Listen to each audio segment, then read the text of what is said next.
visi misi daripada FGBMNI apa itu? Nah, saya ringkas saja. FGBMNI, F artinya full gospel, berarti adalah Injil seluruhnya, Kitab Kejadian sampai di Melayu, full gospel.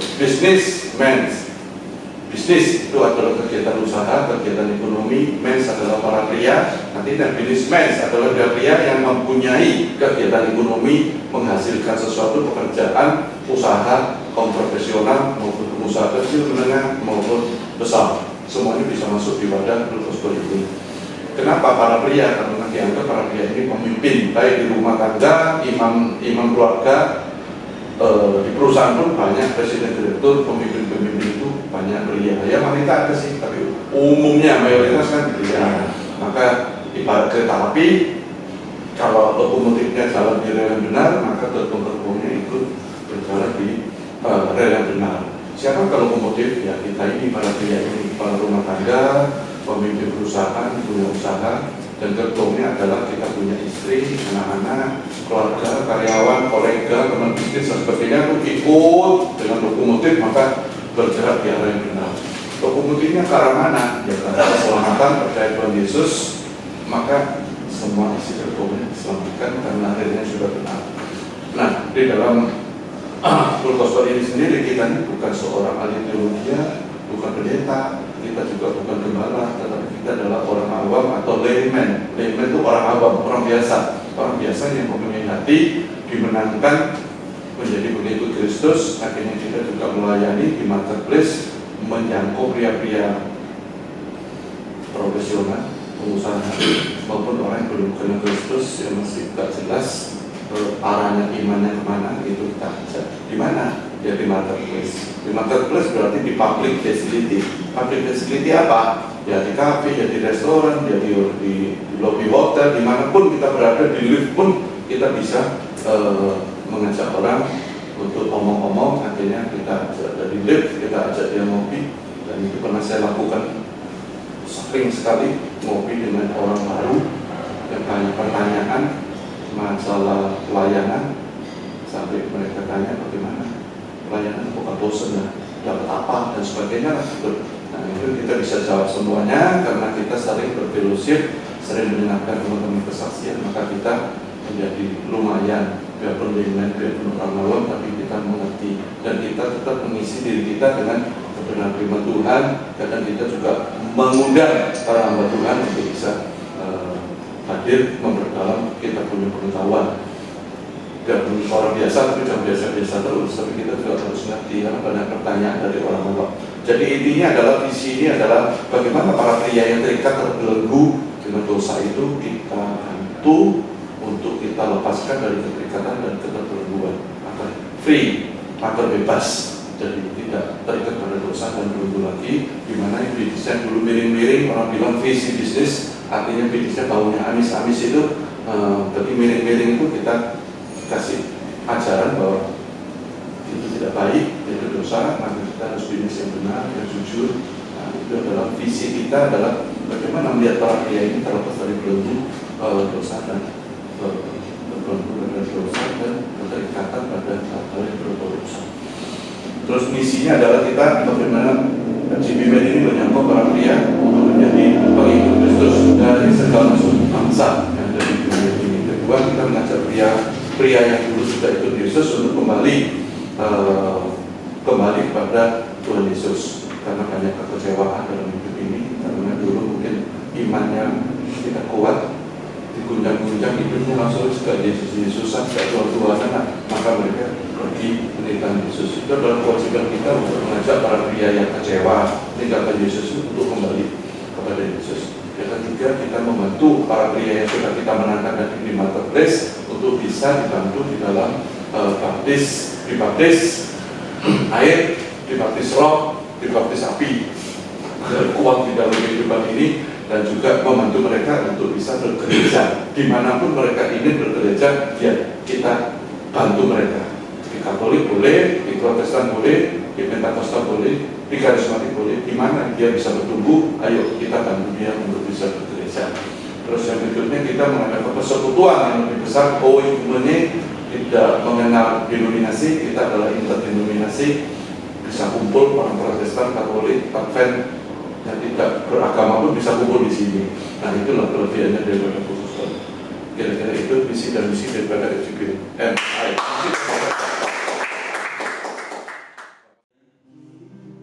Saat kau berfirman, ku berang. Saat kau bertindak, hidupku hanya ditentukan oleh perkataanku.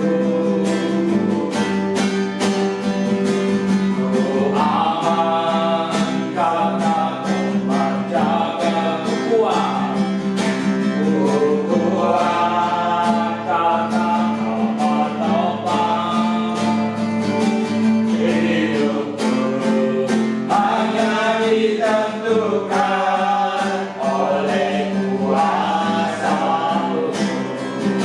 Bagi Tuhan, bagi Tuhan, tak ada yang mustahil. Bagi Tuhan, tak ada yang tak mungkin. Puji saja, sediakan bagiku, ku diangkat dan dipulihkannya. Bagi Tuhan, tak ada yang mustahil. Bagi Tuhan, tak ada yang tak mungkin. Puji saja, sediakan bagiku, ku diangkat dan dipulihkannya. Saudara yang dikasihi oleh Tuhan, mari kita berdoa lebih dulu agar supaya Tuhan mengurapi kita dengan urapan yang sama.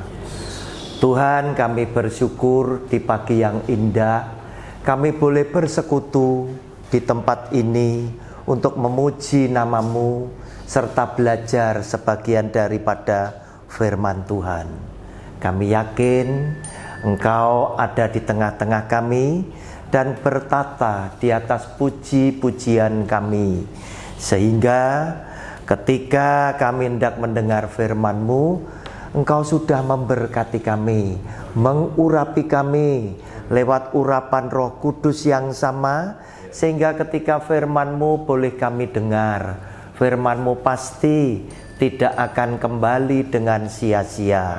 Namun kami percaya firman Tuhan yang hari ini boleh kami dengar akan menjadi berkat yang luar biasa di dalam kehidupan kami.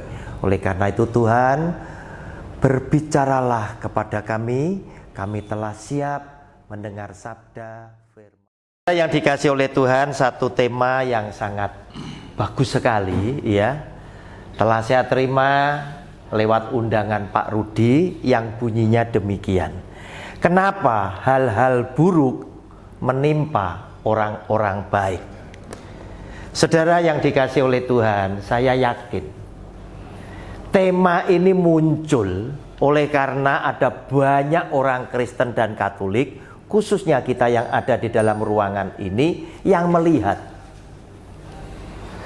loh ternyata benar, orang baik, orang benar itu ditimpa dengan perkara yang buruk, kok tidak cocok dengan yang ditulis Alkitab. Padahal kita sudah kadung terlanjur itu percaya. Salah satunya yang secara umum diyakini, bukan cuma orang Kristen loh, semua orang ngomong, siapa yang menabur dia akan menuai. Orang baik, orang benar, saya ditabur apa? Mesti kebaikan. Kita terima WA, anjuran, kata-kata bijak, lakukan terus kebaikan, karena kebaikan yang kamu lakukan nanti akan apa? Balik ke kamu lagi. Kita yakini. Dan kita sebagai orang beriman percaya dengan Alkitab, karena Alkitab nulis siapa yang menabur dia akan menuai. Tetapi kemudian kita dikagetkan dengan kenyataan yang berbeda. Loh, itu orang baik, itu orang baik, itu orang benar. Loh, kok ditimpa dengan kemalangan? Dan kita kadang tidak jarang lihat orang-orang baik, orang benar itu ngalami kemalangan itu berulang-ulang terus. Seperti kayak tidak ada habisnya. Sehingga kita jadi bertanya, Tuhan, maksudmu apa ini? Kan gini. Nah, Bapak Ibu, kita akan membaca lebih dulu Lukas pasal 22 ayat 42. Lukas 22 ayat 42, yaitu pergumulan Tuhan Yesus di Taman Getsemani. Dia orang baik loh, orang benar, terbaik, termulia satu-satunya di dalam Alkitab. Dia bilang begini, "Ya Bapakku, jikalau engkau mau, ambillah cawan ini daripadaku, tetapi bukanlah kehendakku, melainkan kehendak-Mulah yang terjadi." Bapak Ibu, Tuhan Yesus ngajari kepada Anda dan saya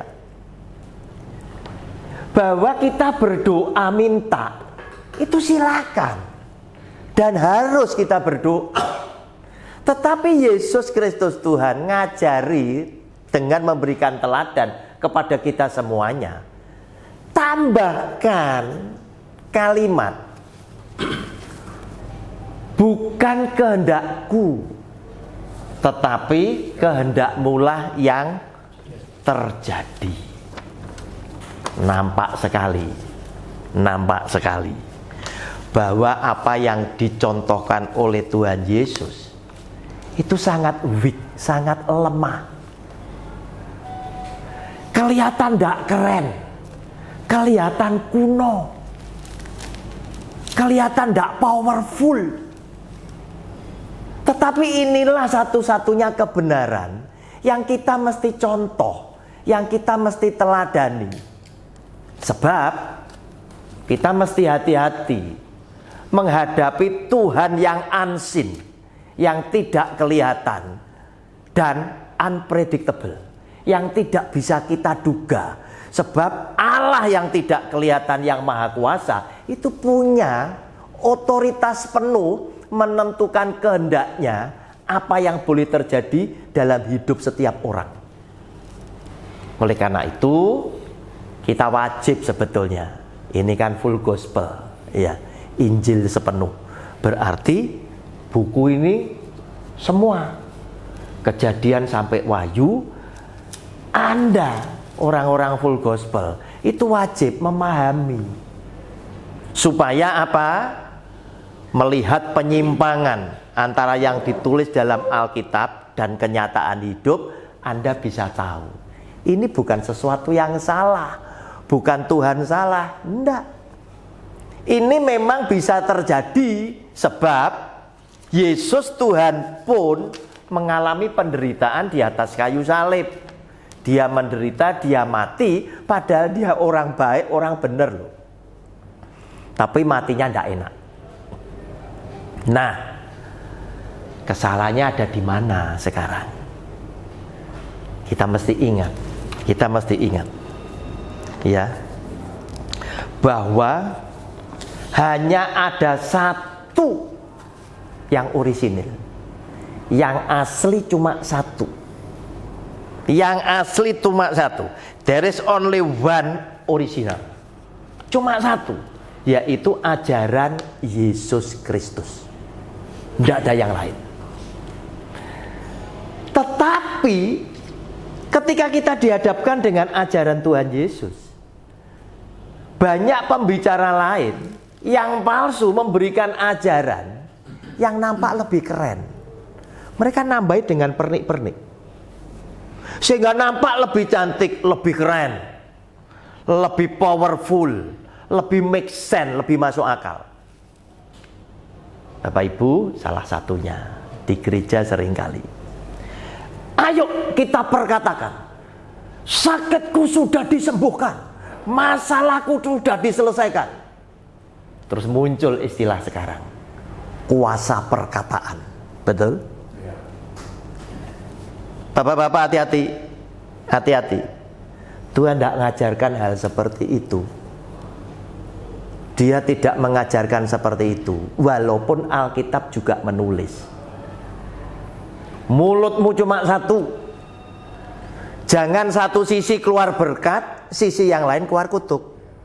Karena itu Alkitab bilang, tetap kamu ngomong berkat, betul. Tetapi adakah hatimu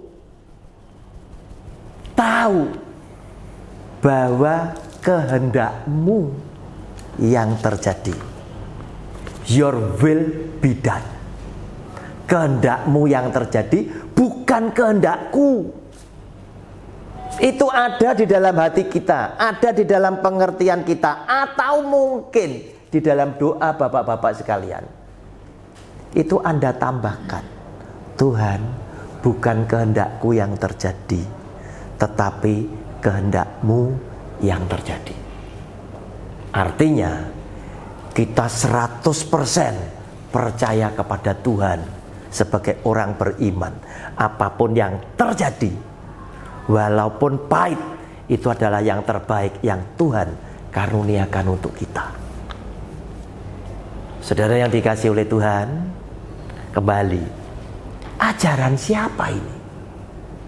Dalam tanda kutip, kebanyakan gereja Pantekosta karismatik dan teologi kemakmuran, mereka ngambil satu ayat. Contoh, siapa yang menabur, dia akan menuai. Oleh karena bilur-bilurnya kamu disembuhkan. Makanya ayat ini ditambah dengan positive thinking. Kamu mesti berpikiran positif, karena itu iman. Kamu mesti memperkatakan dengan perkataan iman. Itu kuasa perkataan. Oleh karena itu kamu hati-hati kalau ngomong. Jangan sembarangan ngomong, karena kata-kata itu doa. Itu diajarkan. Kemudian ayat yang satu atau yang sepenggal, itu diyakini oleh mereka, dihidupi. Dihidupi itu diyakini terus. Percaya, percaya, percaya, percaya. Saudara, kita dihadapkan sekarang dengan pilihan. You mau ikut yang mana? Ajaran Yesus yang kelihatan lemah, weak sekali, lemah sekali, tidak keren, tidak powerful, tetapi menyerahkan. Bapa, jangan kehendakku yang terjadi, tetapi kehendakmu. Ini Yesus loh, Tuhan kita loh, ngajari kayak gini. Kalah keren dengan pendeta zaman sekarang, yang karena oleh mereka ditambah dengan pernik-pernik itu tadi, jemaat merasa make sense. Dan pendeta ini bilang apa? Kamu mesti doa, bilang sama Tuhan, aku klaim janjimu Tuhan. Nah, kelihatan powerful, kelihatan beriman sekali. Walaupun Yesus Tuhan bilang, kamu kurang ajar loh, kamu ndak sopan loh, wong kamu debu tanah, kok nagih hutang kepada Tuhan sebagai Sang Pencipta. Nah, ini yang terjadi. Sehingga karena mereka mengajarkan hal seperti itu, mereka tetap harus bisa memberikan jawaban kepada jemaatnya, kepada pengikutnya. Kalau pengikut ini sudah ngikuti, ngomong tidak sembarangan, positive thinking ya oke, iya toh? Ayat firman Tuhan ini dihidupi, yakin masalahnya diselesaikan, yakin sakitnya disembuhkan. Ternyata kemudian kenyataannya matek juga. Kenyataannya masalahnya tidak selesai, bangkrut juga. Sama seperti pendeta yang bilang, kalau kamu kasih perpuluhan, kamu diberkati. Pernah belum diadakan survei? Pengusaha yang lagi terlilit utang dengan bank, suruh kasih persepuluhan yang lebih banyak. Tambah hajur atau tambah diberkati? Coba. Nah saudara yang dikasih oleh Tuhan, mereka tetap harus menyediakan jawaban. Pak Pendeta, gimana? Teman kita ini sudah ngikuti anjuran Bapak. Yakin. Positive thinking. Tapi kenyataannya, masalahnya tidak selesai. Sakitnya tidak sembuh. Pendetanya mulai bilang apa? Lu sebetulnya punya kepahitan apa sih? Salah lagi. Kamu punya kepahitan apa? Kamu ngaku kok.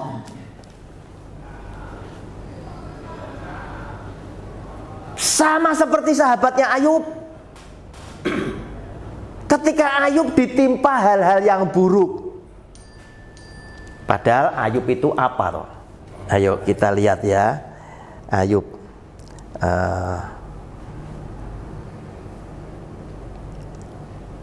Ayub pasal 1 ayat yang pertama. Itu disebutkan di situ. Ayub ini adalah orang yang saleh. Orang kaya di sebelah timur. Dan Ayub ini adalah orang yang saleh. Orang saleh ini berarti adalah orang yang taat kepada perintah Allah. Cinta kepada Tuhan. Ngalami hal-hal yang buruk menimpa hidup Ayub sampai habis-habisan.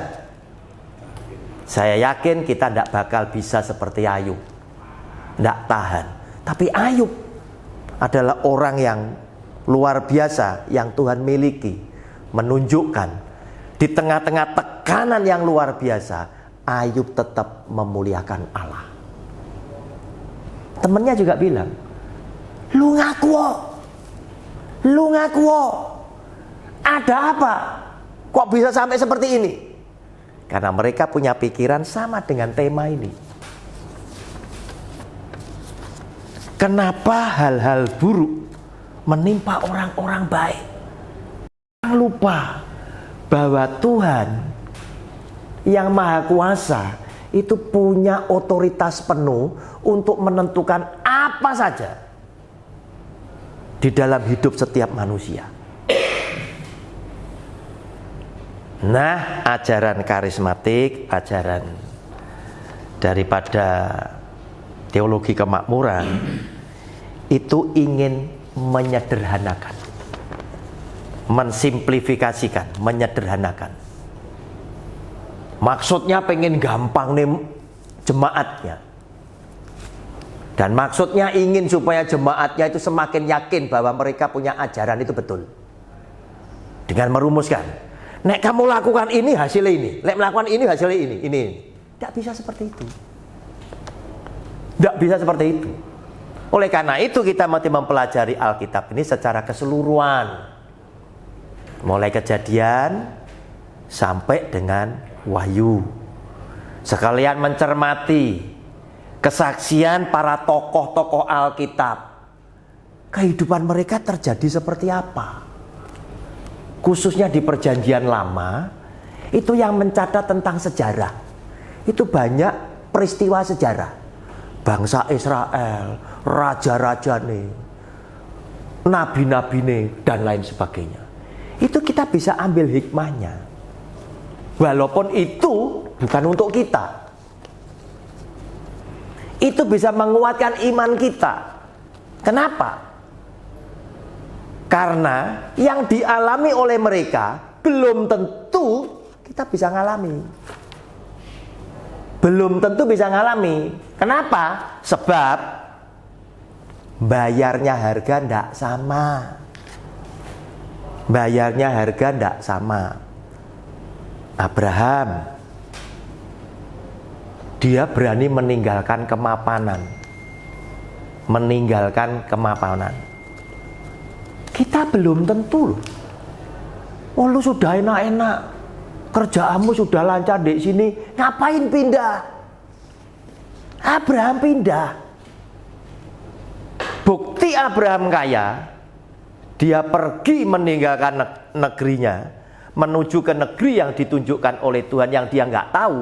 Dia bawa 350 budak. Nah, kita lek punya di Surabaya, punya pegawai 50 ae wis sugih.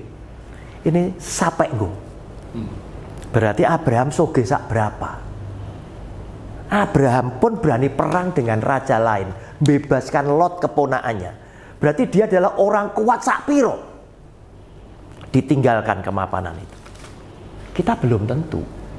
Sehingga apa yang terjadi dan dialami Abraham, saya pastikan belum tentu kita bisa alami. Oleh karena itu hati-hati dengan khotbah pendeta yang bilang, jika Abraham ditolong oleh Allah, maka saudara juga akan ditolong oleh Allah. Tepuk tangan kabeh. Salah. Paham Bapak-bapak? Ini hanya semangat untuk membangkitkan kamu. Seperti seorang motivator memotivasi. Tetapi tidak alkitabiah. Sebab apa? Terjadi ketidakseimbangan, imbalance ini.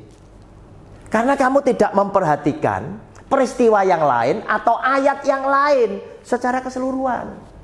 Sehingga kamu menafsirkan itu jadi bias. Tetapi kesalahan ini ditutup oleh pembicara mereka.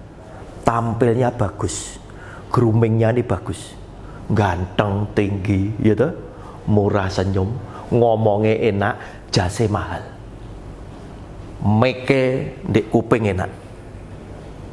Terus gaya berkhotbahnya menunjang, sehingga pendengar itu tidak ngantuk. Apalagi AC-nya sejuk, adem. Jemaat senang. Padahal yang dikhotbahkan itu sampah.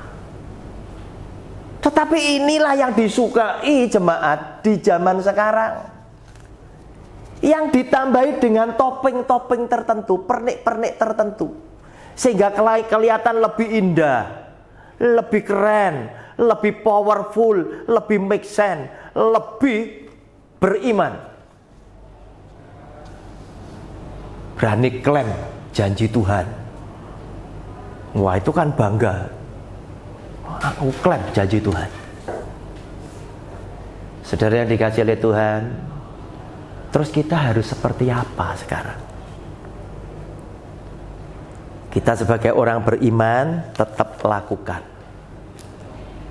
Tetap lakukan firman Tuhan yang tertulis dalam Alkitab. Kita percaya siapa yang menabur, dia akan menuai. Kita percaya. Otomatis, jika kita adalah orang yang sudah menerima anugerah keselamatan, oleh karena Yesus Kristus Tuhan mati di atas kayu salib, nebus dosa kita, maka secara otomatis, Tenglang ini adalah etnis yang paling ngerti budi. Tenglang itu kalau ketemu sesama, tidak ngerti budi, wes pasti tidak dikonconi. Bisa, pasti kamu tidak akan bergaul lagi. Wong apa? Gak ngerti budi. Tenglang itu diajar oleh budi pekerti. Oleh karena itu Alkitab kita itu cocok untuk tenglang. Alkitab kita. Salah satunya, hormatilah ayahmu dan ibumu, maka akan lanjut umurmu dan keadaanmu baik. Tenglang ngomong apa? Kalau lu anak uhau, ngopeni papa mama, lu ini hogine gede. Keadaan baik itu hogine gede. Iya. Dan lu pasti dikasih panjang umur. Kenapa? Karena anak uhau itu sing ngopeni papa mama pulang ke surga dengan bibir tersenyum. Ojo mati dhisik, bapak mboke mati dhisik. Ngerti? Itu tenglang. Ini Alkitab. Nah, saudara yang dikasih oleh Tuhan, oleh karena itu lihat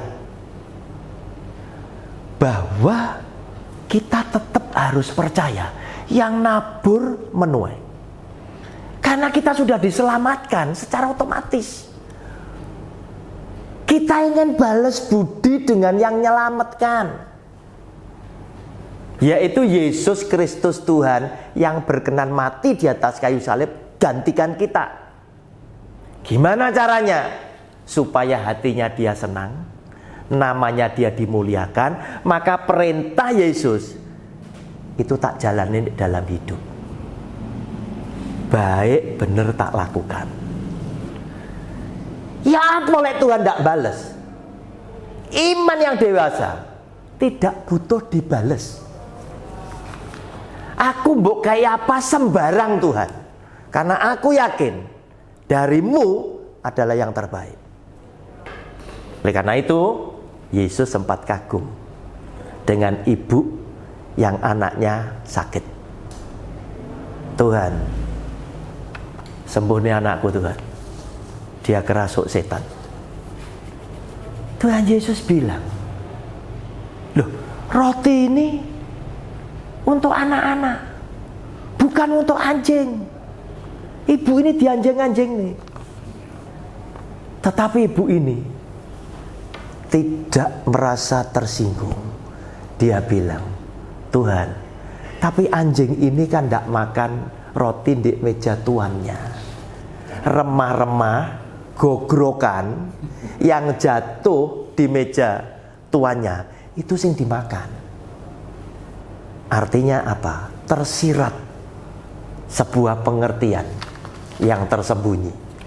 Tuhan, aku mbok kei sing elek, mbok kei gogrokan, mbok kei sisa, mbok kei yang mbok buang, aku mau.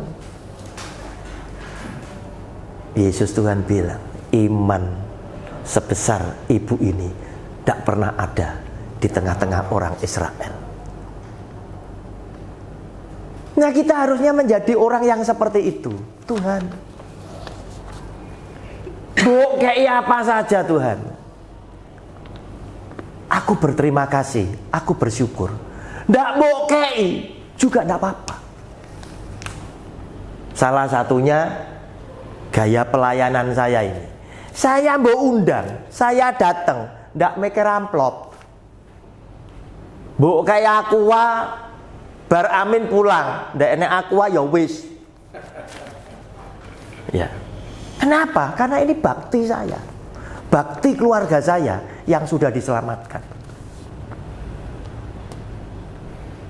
Nah, dunia dengan macam-macam pengajaran yang menyederhanakan, kalau kamu lakukan ini. Itu karena dia mengambil sepenggal firman Allah yang kemudian dihidupi. Contoh, dalam Ulangan 28 ayat 1 sampai 14 itu judul bacaannya itu tentang berkat. Khususnya ayat 1 dan ayat 2 bilang begini, jika kamu baik-baik mendengar firman Allah dan melakukannya, maka sederetan daftar berkat ini menjadi milikmu. Bisa terjadi dalam hidupmu. Apa salah? Enggak. Benar. Tetapi apakah selalu terjadi? Belum tentu.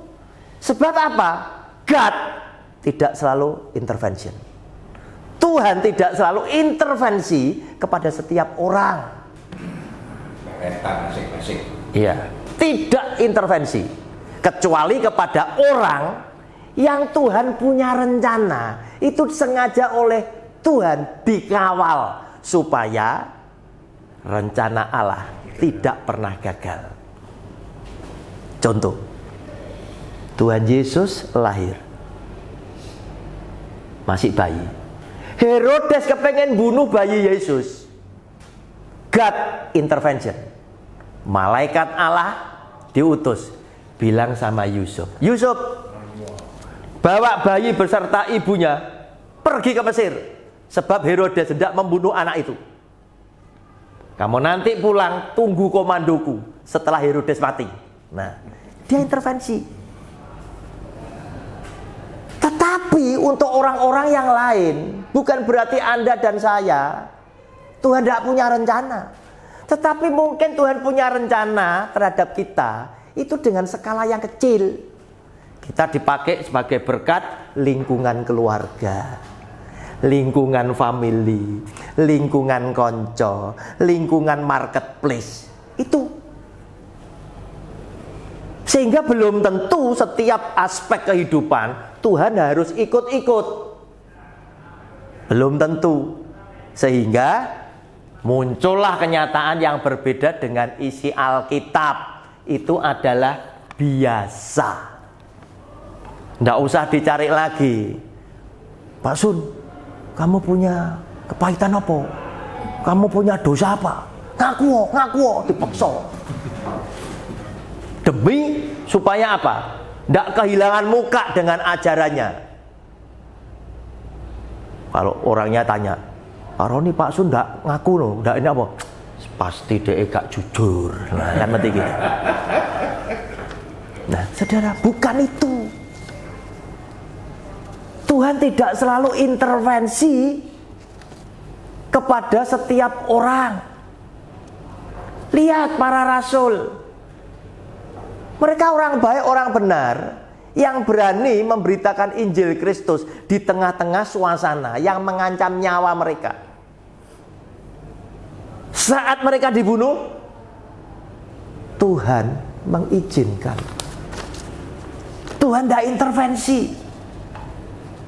Tuhan membiarkan mereka mati. Sebab bagi Allah, yang jasmani tidak penting. Sebab Dia tahu kita ini bukan berasal dari bumi. Tuhan Yesus bilang,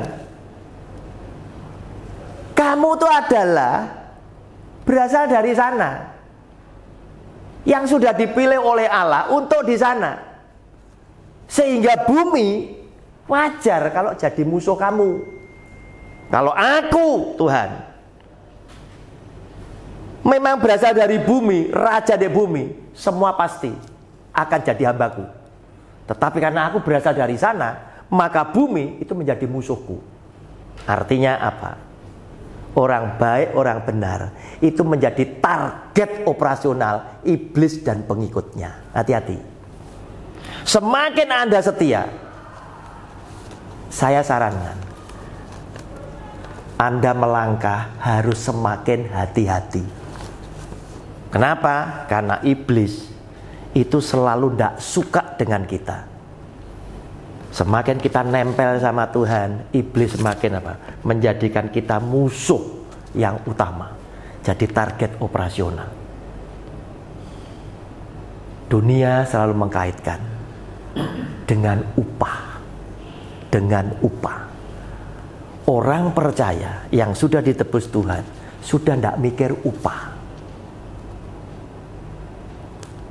Dunia selalu mengkaitkan, kalau aku melakukan ini, nanti aku akan mendapatkan ini. Dan oleh pendetanya sengaja diajarkan, kalau kamu mempersembahkan persepuluhan, maka kamu akan diberkati anak cucu cicit keturunanmu berlimpah-limpah. Nah, itu tadi macam. Apa yang terjadi dengan Abraham? Abraham, negeri di mana kamu hidup sebagai orang asing akan kuberikan kepadamu, kepada keturunanmu. Bukan kepada Abraham. Abraham nikmati apa jasmani? Enggak. Abraham malah kualitas hidupnya menurun karena dia ikut Tuhan. Dari rumah gedung di negerinya asalnya, di Ur Kasdim, dia pergi meninggalkan negeri nenek moyangnya. Dia tinggal di kemah, pindah kemah lain. Sudah tidak gedung lagi, pindah ke kemah. Nah, kita bisa bayangin ya, betapa tidak nyamannya di gedung. Tidak usah jauh-jauh, yang paling sederhana, mandi, ke toilet, ini masalah loh. Terus kemudian pindah di ngene kemah. Loh, toiletnya di mana ini? Mandi di mana? Jadi masalah. Jadi masalah. Dan ketika berkat ini dijanjikan kepada Abraham, Tuhan masih bilang,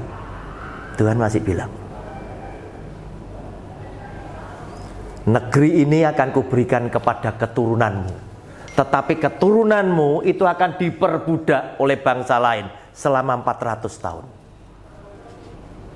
Komplitnya 430 tahun Israel itu baru keluar dari Mesir. Dan keturunan yang keempat itu baru masuk ke sini. Berarti yang nikmati siapa? Keturunan keempat. Tetapi keturunan keempat ini bisa masuk ke sana. Tuhan bilang apa? Karena Abraham. Artinya, jika Anda sebagai papa, jadilah papa yang lurus dengan firman Allah. Karena anakmu akan diberkati. Karena salah satunya Tuhan ngelihat kalian sebagai orang benar. Tuhan marah sama Salomo. Bait Allah itu dihancurkan. Gara-gara apa? Memang Tuhan sudah ngomong dalam 1 Raja-Raja pasal 9. Kalau kamu setia kepadaku dan tidak ada Allah lain, kerajaanmu akan kokoh. Rumah ini juga akan kokoh. Tapi kalau kamu menceng, ada Allah yang lain, kerajaanmu akan tak koyakkan dan rumah ini akan tak ratakan dengan tanah, supaya Israel menjadi bahan cemoohan buat orang yang menyaksikan rumah ini porak-poranda. Tetapi Tuhan bilang apa? Hanya saja hari ini aku belum mau mengkoyakkan kerajaanmu oleh karena Daud hambaku. Jadi Tuhan baesenggi ya dengan Daud. Salomo anaknya Daud, Tuhan sungkan sama Daud. Demi Daud, Salomo diberkati. Nah, kita kadang seringkali jadi terheran-heran, bahkan akan tergelincir dalam dosa. Kalau tadi temanya tuh bilang, kenapa hal-hal buruk menimpa orang-orang baik? Kenyataan kadang kebalik. Justru kita ngelihat orang jahat ditimpa hal-hal yang baik. Nah, ini ngeluh di kita. Loh, Tuhan kok gak cocok? Mereka kok tambah makmur, tambah happy. Sepertinya masalah hidup gak ada. Golek duit gampang, walaupun caranya sudah gak karu-karuan. Tapi mereka, lihat, setiap tahun berapa kali mereka ke luar negeri. Barang yang dipakai mereka branded semua. Mereka makan tongkrongannya di rumah makan yang mahal-mahal dan lain sebagainya, dan lain sebagainya. Dan mereka walaupun jahat, tapi kalau pegang tunai oleh masyarakat gimana? Masyarakat mandul. Malam bos. Iya. Kayak sepertinya orang suci, orang benar. Sakit loh kita. Kenapa Tuhan kok ini harus bisa terjadi?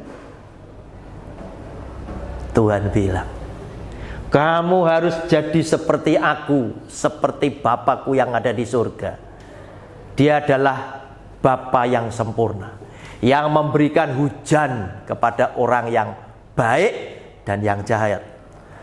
Allah yang juga mengasihi ciptaan yang lain. Dia memberikan anugerah umum. Tidak hanya kepada pengikutnya saja, orang Kristen tok, enggak, tapi kepada semua.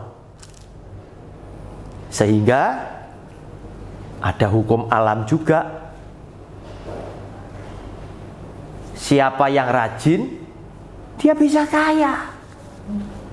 Orang Kristen ngomong jaga nih, ini diberikan kepada anaknya selagi tidur, males. Ya mana bisa menang. Ada anugerah umum, ada hukum alam yang Tuhan berikan di dalam Alkitab ini. Sehingga kenapa hal-hal buruk menimpa orang-orang baik adalah satu, Tuhan punya kewenangan menentukan apa yang akan terjadi di dalam setiap orang. Itu tidak bisa dibantah. Kemudian yang berikutnya, orang baik, orang benar itu jadi target operasional iblis setan. Nah, yang terakhir, kita dihadapkan dengan pilihan. Hanya ada satu ajaran yang sehat, yang benar, yang orisinil, adalah ajaran Yesus Kristus Tuhan kita, yang menyerahkan semua yang terjadi itu atas kehendak Allah. Kita mau milih yang mana? Tuhan Yesus sudah memberkati kita semuanya. Amin.